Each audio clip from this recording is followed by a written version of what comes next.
Ceci, ben, je peux dire que c'est un cri d'alarme, puis c'est très, très, très alarmant le fait que le gouvernement canadien en ce moment a décidé d'acheter les F-35, puis ils n'ont pas été chercher aucune garantie d'emploi pour les gens du Canada, du Québec.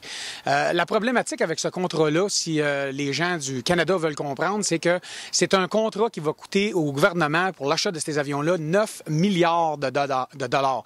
Mais l'autre chose, c'est qu'il va y avoir un 7 milliards de dollars additionnel à ça, donc ça va être 16 milliards de dollars qui va être pour la réparation et la maintenance de cet avion-là.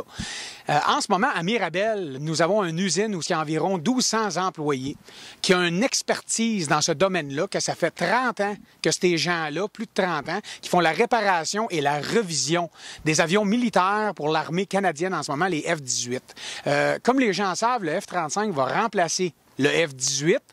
Et puis, ça serait catastrophique si ce ne serait pas nous qui obtiendrions ces emplois-là ici, car ces gens-là sont spécialisés et sont capables de faire le travail, puis ils le font depuis 30 ans.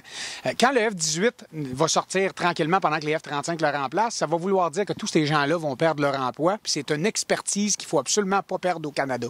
C'est très important.